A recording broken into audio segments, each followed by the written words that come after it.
Salut les amis, j'espère que vous allez bien. Je suis ravie de vous retrouver aujourd'hui. Il y a quelques semaines, je vous ai proposé sur Instagram de me donner des idées de thèmes à aborder ici.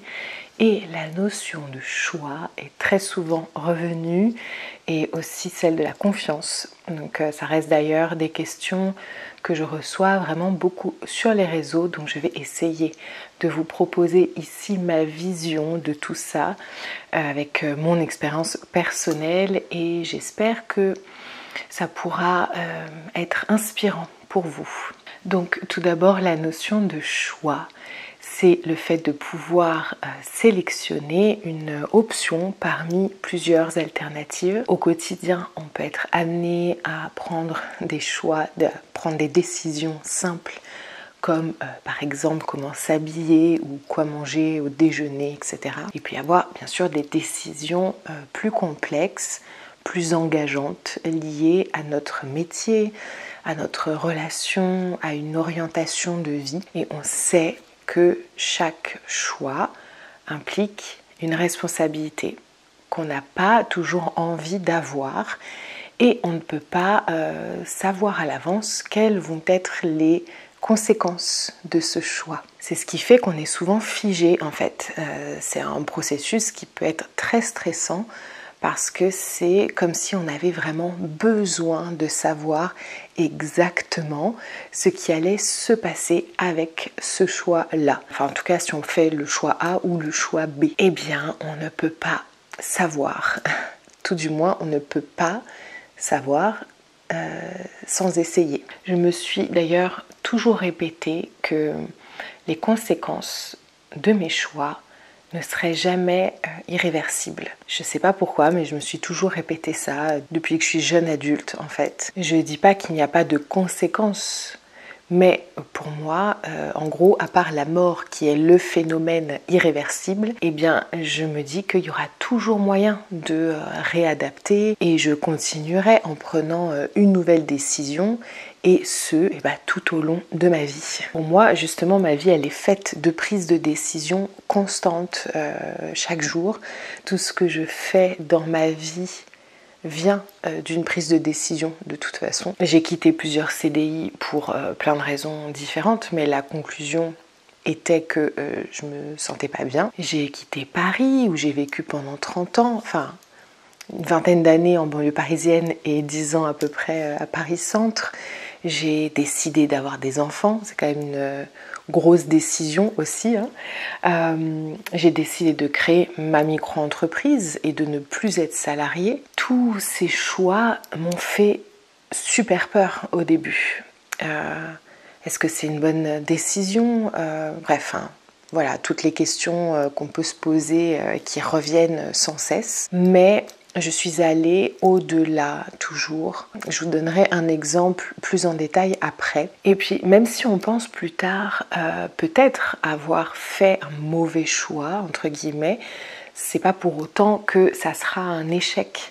Il amènera forcément un enseignement d'une façon ou d'une autre. Je vous ai déjà parlé de ça plein de fois, mais moi je vois pas des échecs, je vois des enseignements. Et puis je pars du principe que la vie est là pour être vécue, expérimentée de toutes les manières possibles, en tout cas toutes les manières proposées par ma tête et surtout par mon cœur et par mon intuition. En tout cas, c'est une vraie prise de hauteur et prise de conscience que j'ai depuis des années. Honorer cette vie, honorer et assumer mes choix, en prendre d'autres si nécessaire et puis avancer petit à petit sur mon chemin comme ça pour n'avoir aucun regret.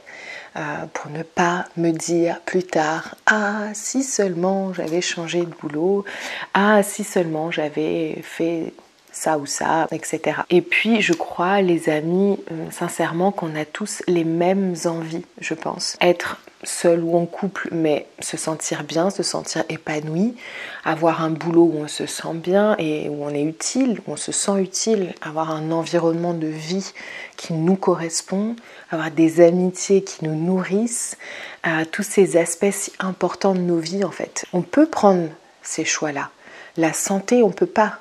Une hygiène de vie, oui, mais si une maladie nous tombe dessus, on n'a pas ce choix. La perte d'un proche, donc je me dis autant prendre des décisions là où on peut le faire en fait. D'ailleurs, il y a ce rapport hyper important pour moi par rapport au choix, c'est cette place de la liberté de choix. À nouveau, un choix peut être très engageant, on a cette responsabilité en fait, mais on a le choix, on est libre de choisir. Est-ce que je reste? Est-ce que je pars? Je choisis. Et peut-être qu'on décide de choisir, mais que le changement va se faire plus tard, quand on aura peut-être plus d'énergie ou quand on estimera que ça sera un meilleur moment. Mais on choisit. Je suis libre de choisir. Le fameux « je n'ai pas le choix » est à bannir, les amis, je pense, personnellement. Moi, je ne veux pas renvoyer dans mon corps et dans mon esprit une énergie de je subis, je choisis, je suis libre de choisir. Sincèrement, je me le répète tout le temps. Depuis que je suis jeune adulte, j'ai dû faire aussi énormément de choix, des petits, des grands, mais qui impliquaient toujours tellement de choses. Mais c'est là aussi où je voulais en venir, c'est que c'est ce qui m'a permis justement de cultiver petit à petit cette confiance en moi. Plus j'ai pris des décisions, plus j'avais confiance en moi, moins j'avais peur. Peur du jugement, du regard des autres, peur des conséquences aussi, peur d'avoir fait peut-être le mauvais choix. Mais tout ça, ça diminuait petit à petit. Et d'ailleurs, je n'ai pas précisé, mais je n'avais pas du tout confiance en moi quand j'étais au collège, lycée, hein. Pas du tout. Voilà, c'est venu petit à petit en faisant des choix. J'aimerais donc vous donner un exemple parmi tant d'autres, mais je pense que celui-là est assez parlant de comment je vois la vie et comment je vois les choix que je prends. En 2011, donc j'étais déjà avec Cyril qui est mon mari aujourd'hui. J'étais en CDI, j'avais un appart à Paris, un studio que je louais, qui était tout mignon d'ailleurs. Et j'ai eu cette envie irrépressible, cœur, intuition, de partir seule, en sac à dos, à l'autre bout du monde, durant 1 an ou plus, parce que je ne pouvais pas deviner à l'avance à nouveau ce qui allait se passer. Donc je voulais me laisser un petit peu ce choix aussi de rester plus longtemps, si jamais. Je précise que tout allait bien avec Cyril, tout allait bien dans mon boulot, mais j'ai ressenti vraiment très fort cet appel, que j'avais besoin de vivre quelque chose avec moi-même, et sortir de ma zone de confort. Et puis je me disais, mais c'est pas le bon timing, pourquoi j'ai pas eu cette envie-là avant de rencontrer Cyril, avant d'avoir ce CDI? Eh bien tout simplement parce qu'avant ça aussi, j'étais encore dans d'autres choses dans ma vie. Donc tout change tout le temps, tout bouge, notre vie bouge tout le temps et nos choix aussi. Et vraiment, je me suis imaginée ne pas y aller en me disant, si je n'y vais pas maintenant, je ne sais pas en fait, est-ce qu'il y aura un autre moment possible? Et là, je sentais déjà ce poids du regret en fait. Puis je me voyais moi plus tard, plus vieille. Ma chérie, t'es passée à côté de quelque chose si tu savais. Donc je savais que je devais y aller, que je devais prendre cette décision et tout quitter, au moins pour 1 an. Et d'ailleurs, c'est grâce à ça aussi que j'ai pu continuer par la suite à faire toujours des choix, non sans peur, je précise, mais plus je m'exerçais, plus je me faisais confiance en fait. Et pour Cyril, à nouveau, c'était comme une foi profonde dans la vie, vraiment. Je me suis dit, si on est fait pour être ensemble, pour faire un bout de chemin ensemble dans nos vies, on se retrouvera. Et sinon, c'est qu'on ne devait pas se retrouver. J'ai vraiment fait confiance à la vie. Je vous assure, je l'aimais déjà plus que tout. J'avais vraiment peur qu'il rencontre quelqu'un, qu'il tombe amoureux encore plus. Mais je me disais, mais si c'est le cas, c'est qu'il sera heureux, c'est le principal. Puis 1 an, c'est très long, vraiment. Mais j'ai laissé faire la vie et donc, bon, on s'est retrouvés et cette expérience a été énorme pour nous. Mais j'ai fait un choix, j'ai assumé mon choix j'en ai pris les responsabilités. J'ai lâché prise aussi sur les conséquences qui restent de toute façon inconnues, on ne peut pas savoir à l'avance. Et je me suis remerciée du fond du cœur de m'être écoutée, d'avoir écouté ce besoin qui était là en moi à ce moment-là. Parce que pour moi, faire un choix, c'est écouter un besoin sincère et profond qui est en nous. C'est pour ça aussi que parfois, on n'est pas vraiment heureux, on sent qu'on n'est pas à notre place dans notre métier, dans notre couple, dans un pays, mais on n'arrive pas à faire un choix parce qu'on n'arrive pas à écouter vraiment ce qui se passe en nous. Quel est le besoin qui n'est pas nourri là tout de suite maintenant, d'où l'importance vraiment régulièrement de ralentir et de revenir en soi. Si on ne laisse pas cet espace de silence, on ne peut pas s'écouter. On ne peut pas écouter ce qui se passe à l'intérieur de nous. Et puis quand on sait ce qui ne va pas, entre guillemets, ou ce dont on a vraiment besoin, etc., quand on met le doigt dessus, le choix, il est déjà là, en fait. Il n'y a pas photo. Ou alors, on reste effectivement à subir un petit peu cette situation. Et là, c'est notre corps et notre esprit qui viennent nous envoyer des messages avec beaucoup de tristesse, par exemple, de la colère, ou tout simplement parce qu'on a l'impression de passer à côté de notre vie, quoi.